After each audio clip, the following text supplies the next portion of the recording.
ഞാൻ താമസിക്കുന്നതെന്ന് പറഞ്ഞാൽ ഒരു ഗ്രാമത്തിലാണ്. ഒരു ബഫർ സോണാണ്. ഒരു ഉൾവനത്തിലേക്ക് ഉള്ളൊരു ചെറിയ ഗ്രാമപ്രദേശമാണ്. അവിടെ നിന്ന് ഡോക്ടേഴ്സൊന്നും അധികം അങ്ങനെ വന്നിട്ടില്ല. അപ്പോൾ എനിക്ക് ആ ജനങ്ങളുടെ ഇടയിൽ തന്നെ ഒരു ക്ലിനിക്കൊക്കെ സെറ്റപ്പ് ചെയ്ത് അവിടുത്തെ ജനങ്ങളെ തന്നെ പരിചരിക്കണമെന്നുണ്ടായിരുന്നു. ഇവിടെ നല്ല രീതിക്ക് തന്നെ കോൺസെപ്റ്റ് പഠിക്കാനും നമ്മൾ അവിടെ പഠിച്ചതെല്ലാം ഒരുമാതിരി എല്ലാം കണക്ട് ചെയ്ത് പഠിക്കാനൊക്കെ ഇവിടുത്തെ പ്രോസസ്സിൽ നിന്ന് സാധിച്ചു. അത് തന്നെ വലിയൊരു ബ്രില്യൻറ്റിൻ്റെ ടീച്ചിങ് മെത്തേഡ്സിനൊക്കെ കാണുന്നത്. ബയോളജിയൊക്കെ എന്ന് വെച്ചാൽ ടെക്സ്റ്റ് ബുക്കൊക്കെ നന്നായിട്ട് വായിക്കേണ്ടതുണ്ടായിരുന്നു. അപ്പോൾ ഞാൻ കൂടുതൽ ശ്രമിച്ചത് നമ്മളെ മൈൻഡ് ഫ്രഷ് ആയിരിക്കുമ്പോൾ പഠിക്കാൻ പറ്റുന്നതിൻ്റെ അത്ര മാക്സിമം പഠിക്കുക. ബ്രില്യൻറ്റിനെ തിരഞ്ഞെടുക്കാൻ കാരണം ബ്രില്യൻറ്റ് ഇന്ത്യയിലെ തന്നെ നമ്പർ 1 കോച്ചിങ് സെൻ്ററുകളിൽ ഒന്നാണ്. അക്കാഡമിക്കലി ഹൈ സ്റ്റാൻഡേർഡ് പുലർത്തുന്ന ഒന്നാണ്. അതുകൊണ്ട് തന്നെ ബ്രില്യൻറ്റിലേക്ക് എൻ്റെ കുഞ്ഞിനെ വിടണമെന്ന് എനിക്ക് അതാണ് ഞങ്ങൾ ബ്രില്യൻറ്റ് തിരഞ്ഞെടുക്കാറുള്ള പ്രധാനപ്പെട്ടത്. എൻ്റെ ബെസ്റ്റ് എനിക്ക് പെർഫോം ചെയ്യാൻ പറ്റിയിട്ടുണ്ട്. അത് ഞാൻ ഉറച്ചു വിശ്വസിക്കുന്നുണ്ട്. ഞാൻ സാറ്റിസ്ഫൈഡ് ആയിരുന്നു. കാരണം പരീക്ഷ ഒത്തിരി എളുപ്പമായ കട്ട് ഓഫ് ഒക്കെ ഒത്തിരി കയറി വരാൻ ചാൻസ് ഉണ്ട്. പരീക്ഷ ടഫാണെങ്കിൽ റാങ്ക് ഞാൻ മാർക്ക് നോക്കിയില്ല, റാങ്ക് നോക്കി എപ്പോഴും പഠിച്ചുകൊണ്ടിരുന്നത്.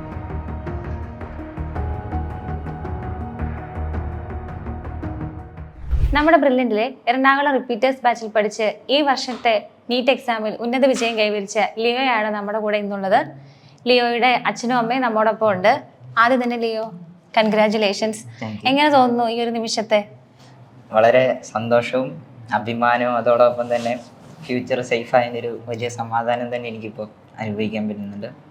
ആദ്യമായി തന്നെ എല്ലാവർക്കും എൻ്റെ കൂടെ വന്ന ബ്രില്യൻറ്റിനും ഫാക്കൽറ്റീസിനും പിന്നെ എൻ്റെ മാതാപിതാക്കൾക്കും വളരെ നന്ദി പറയുന്നു. ഓക്കെ ലിയോ, മോനെ ഞങ്ങൾക്കൊന്ന് പരിചയപ്പെടുത്തി തരാമോ? തീർച്ചയായും. എൻ്റെ പേര് ലിയോ. ഇതെൻ്റെ അച്ഛൻ കുമാരൻ, അമ്മ സിജിമോൾ PR. ഞാൻ 2025 നീറ്റ് റിപ്പീറ്റേഴ്സ് ബാച്ചിൽ ബ്രില്യൻറ്റ് എറണാകുളം തേവരയിലുണ്ടായിരുന്നു. ഞാൻ ഇടുക്കി കിഴുകാനം എന്നൊരു കൊച്ചു ഗ്രാമത്തിലാണ് താമസിക്കുന്നത്. എൻ്റെ അച്ഛനൊരു കൃഷിക്കാരനാണ്, അമ്മ ഹൗസ് വൈഫാണ്. ലിയോയുടെ +1 +2 കാലഘട്ടം എവിടെയായിരുന്നു പഠിച്ചതൊക്കെ? ഞാൻ നവോദയ വിദ്യാലയ ഇടുക്കി കുളമാവിലായിരുന്നു എൻ്റെ +1 +2. 6ാം ക്ലാസ് തൊട്ട് അവിടെ തന്നെയായിരുന്നു പഠിച്ചത്, ഹോസ്റ്റലിലായിരുന്നു. ബ്രില്യൻറ്റിലേക്ക് ജോയിൻ ചെയ്തപ്പം മോനെ, അതായത് ബ്രില്യൻറ്റിലേക്ക് കടന്നു വന്നപ്പം ടെൻഷനൊക്കെ ഉണ്ടായിരുന്നോ? ബ്രില്യൻറ്റിൽ ജോയിൻ ചെയ്ത് ഇപ്പോൾ ഈ വിജയം കൈവരിച്ച് കഴിഞ്ഞപ്പം മോൻ്റെ വന്ന മാറ്റങ്ങൾ എന്തൊക്കെയാണ്?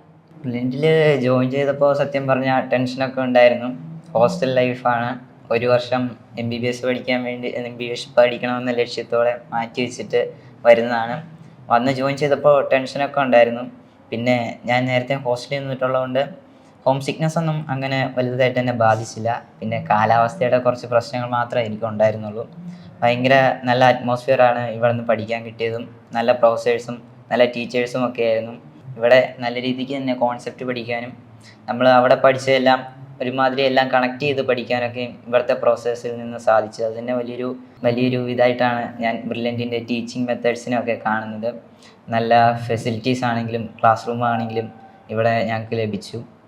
അതോടൊപ്പം തന്നെ പ്രൊഫസേഴ്സിന് അവർക്കെല്ലാവർക്കും ഒരു ബിഗ് താങ്ക്സ് എനിക്ക് പറയാനുണ്ട്. അവരുടെ ടീച്ചിങ് മെത്തേഡ്സും അവർ ഞങ്ങളിലേക്ക് ഓരോ കോൺസെപ്റ്റ് എത്തിച്ച വിധവും എല്ലാം അമേസിങ് ആയിരുന്നു. ഓക്കെ, അപ്പം ലിയോയുടെ പഠന രീതികൾ എങ്ങനെയായിരുന്നു? അതായത് ഇപ്പോൾ നമുക്ക് ഒരു ദിവസം 3 സബ്ജക്റ്റുകളുണ്ട്, ഫിസിക്സും കെമിസ്ട്രിയും ബയോളജിയും നമുക്ക് പോകുന്നുണ്ട്. അപ്പോൾ ഈ 3 സബ്ജക്റ്റുകൾ എങ്ങനെയാണ് പോലെ ഒരുപോലെ കൊണ്ടുപോയിക്കൊണ്ടിരുന്നത്? തീർച്ചയായിട്ടും 3 സബ്ജക്റ്റ് ഒരുപോലെ കൊണ്ടുപോകുന്ന വെച്ചാൽ ഒരു ടാസ്ക് തന്നെയായിരുന്നു. ആദ്യമൊക്കെ ഭയങ്കര ബുദ്ധിമുട്ടായിരുന്നു. പ്രത്യേകിച്ച് ഫിസിക്സിൻ്റെ കാര്യമൊക്കെ ആണെങ്കിലും അതിന് നമ്മൾ ഒത്തിരി ടൈം അലോട്ട് ചെയ്യേണ്ടതായിട്ടുണ്ടായിരുന്നു. ബയോളജിയൊക്കെ എന്ന് വെച്ചാൽ ടെക്സ്റ്റ് ബുക്കൊക്കെ നന്നായിട്ട് വായിക്കേണ്ടതുണ്ടായിരുന്നു. അപ്പോൾ ഞാൻ കൂടുതൽ ശ്രമിച്ചത് നമ്മളെ മൈൻഡ് ഫ്രഷ് ആയിരിക്കുമ്പോൾ പഠിക്കാൻ പറ്റുന്നതിൻ്റെ അത്ര മാക്സിമം പഠിക്കുക. ബയോളജിയൊക്കെ ആണെങ്കിലും എളുപ്പമുണ്ട്. മൈൻഡ് ഫ്രഷ് ആണെങ്കിൽ അത് ഒറ്റ പ്രാവശ്യം വായിച്ചാൽ തന്നെ നമ്മുടെ മൈൻഡിൽ കയറിയിരിക്കും. പിന്നെ ഫിസിക്സിനൊക്കെ നമ്മൾ കൂടുതൽ സമയം അലോട്ട് ചെയ്യുക. ഇപ്പോൾ രാവിലെ എഴുന്നേറ്റ് വായിക്കുന്നവരാണെങ്കിൽ അവർക്ക് രാവിലെ എഴുന്നേറ്റ് ബയോളജി ടെസ്റ്റൊക്കെ വായിച്ചാൽ മിക്കവാറും ഉള്ളവർ രാവിലെ എണീറ്റ് പ്രോബ്ലം ചെയ്യാനാണ് നോക്കുന്നത്. പക്ഷേ രാവിലെ എണീറ്റ് നമുക്ക് പെട്ടെന്ന് പഠിക്കാൻ പറ്റുന്നത് മാക്സിമം പഠിച്ചു വെച്ചാൽ അത് ഭയങ്കര എളുപ്പമായിരിക്കും.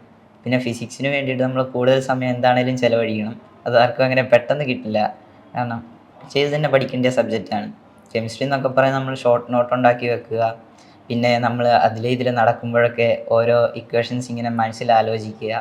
കാണാപ്പാടം പഠിച്ചു വെക്കേണ്ട സാധനങ്ങളൊക്കെ നടക്കുമ്പോഴൊക്കെ ആണെങ്കിലും ഫ്രണ്ട്സിനോട് സംസാരിച്ചുകൊണ്ട് നടക്കുകയൊക്കെ ചെയ്യുന്നത് നല്ലതാണ്. ഫ്രണ്ട്സിനോടൊക്കെ കമ്പൈൻ സ്റ്റഡി ചെയ്യുന്നത് നല്ലതാണ്. പക്ഷേ അവസാനം ചെല്ലുമ്പോഴത്തേക്കും അതൊന്നും ചെയ്യാണ്ടിരിക്കുന്നതായിരിക്കും നല്ലത്. തുടക്കത്തിലൊക്കെ അതൊക്കെ നല്ല മെത്തേഡ്സാണ്.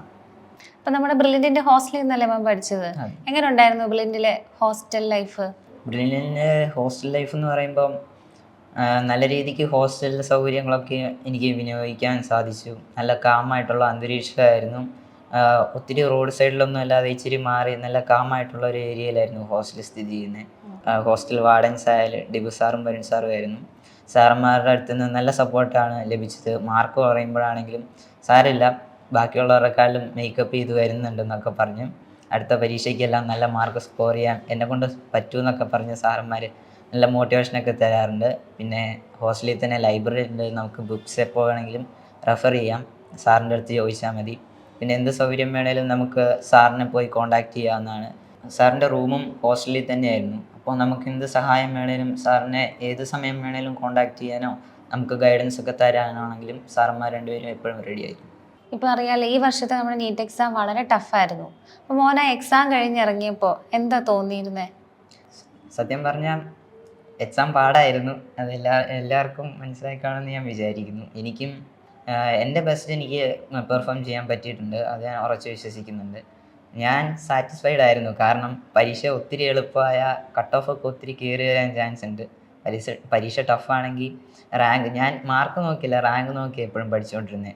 അപ്പോൾ ഒരു സമാധാനം ഉണ്ടായിരുന്നു. പിന്നെ ഒത്തിരി പേരൊക്കെ കരയുന്നതൊക്കെ കണ്ടു, അപ്പോൾ ഒരു ചെറിയ ടെൻഷനൊക്കെ ഉണ്ടായിരുന്നു. പിന്നെ എല്ലാവർക്കും ടഫാന്ന് അറിഞ്ഞപ്പം ഇച്ചിരി ആശ്വാസമായി. എക്സാമിൽ മോന് ഏറ്റവും ടഫായിട്ടുള്ള സബ്ജക്റ്റ് ഏതായിരുന്നു? അതുപോലെ തന്നെ എളുപ്പമായിട്ടുള്ളത് ഏതായിരുന്നു? ടഫായിട്ട് തീർച്ചയായിട്ടും ഫിസിക്സ് തന്നെയായിരുന്നു എനിക്ക് ടഫായിരുന്നത്. ഞാൻ ഫുള്ള് മാർക്ക് ചെയ്ത് കഴിഞ്ഞിട്ടും കുറേ ഇങ്ങനെ ബ്ലാങ്കായിട്ട് ഫിസിക്സ് കിടപ്പുണ്ടായിരുന്നു. പക്ഷെ അതൊന്നും അറ്റൻഡ് ചെയ്യാത്ത നന്നായെന്ന് തന്നെ എനിക്ക് തോന്നുന്നു, വെറുതെ തെറ്റിച്ചേനെ. പിന്നെ ബയോളജിയാണ് പൊതുവെ എനിക്ക് ഭയങ്കര എളുപ്പമായിട്ട് തോന്നാറുള്ളത്. പക്ഷേ ഇപ്രാവശ്യത്തെ ബയോളജിയും കുറേ ലെങ്തി ആയിരുന്നു. ഉദ്ദേശിച്ചതിനേക്കാളും കൂടുതൽ സമയം ബയോളജിക്ക് ചിലവഴിക്കേണ്ടി വന്നു. കെമിസ്ട്രി രണ്ടിൻ്റെ മിഡിൽ നിൽക്കുന്ന, ഓർഗാനിക്കൊക്കെ എളുപ്പമാണ്. ഈ ഫീൽഡ് തന്നെ തിരഞ്ഞെടുക്കാൻ, അതായത് ഡോക്ടർ എന്ന ലക്ഷ്യത്തിലേക്ക് എത്താനായിട്ട് മോന് പ്രചോദനമായത് എന്തായിരുന്നു? ഞാൻ താമസിക്കുന്നതെന്ന് പറഞ്ഞാൽ ഒരു ഗ്രാമത്തിലാണ്, ഒരു ബഫർ സോണാണ്, ഒരു ഉൾവനത്തിലേക്ക് ഉള്ളൊരു ചെറിയ ഗ്രാമപ്രദേശമാണ്. അപ്പോൾ അവിടെ നിന്ന് ഡോക്ടേഴ്സൊന്നും അധികം അങ്ങനെ വന്നിട്ടില്ല. അപ്പോൾ എനിക്ക് ആ ജനങ്ങളുടെ ഇടയിൽ തന്നെ ഒരു ക്ലിനിക്കൊക്കെ സെറ്റപ്പ് ചെയ്ത് അവിടുത്തെ ജനങ്ങളെ തന്നെ പരിചരിക്കണമെന്നുണ്ടായിരുന്നു. കാരണം ഞങ്ങൾക്ക് ട്രാൻസ്പോർട്ടേഷനായാലും അടുത്തുള്ള ഹോസ്പിറ്റലിലേക്ക് ഒത്തിരി സമയമെടുക്കും വാഹനങ്ങളൊക്കെ എത്തിച്ചേരാൻ. റോഡും വലിയ ഇതൊന്നുമില്ല. അപ്പോൾ അവിടെ തന്നെ ഒരു ക്ലിനിക്ക് സെറ്റപ്പാക്കി എൻ്റെ ജനങ്ങളെ ഞാൻ തന്നെ പരിചരിച്ച് പോകണം എന്നുള്ളൊരാഗ്രഹമാണ് ഈ ഫീൽഡിലേക്ക് വരാൻ എന്നെ പ്രേരിപ്പിച്ചത്. ലിയോയുടെ ഇത്രയും വലിയ ഒരു നല്ലൊരു വിജയം അറിഞ്ഞപ്പോൾ സാറിന് എന്താ തോന്നിയത്? ശരിക്കും പറയുകയാണെങ്കിൽ ഒത്തിരി സന്തോഷം തോന്നി.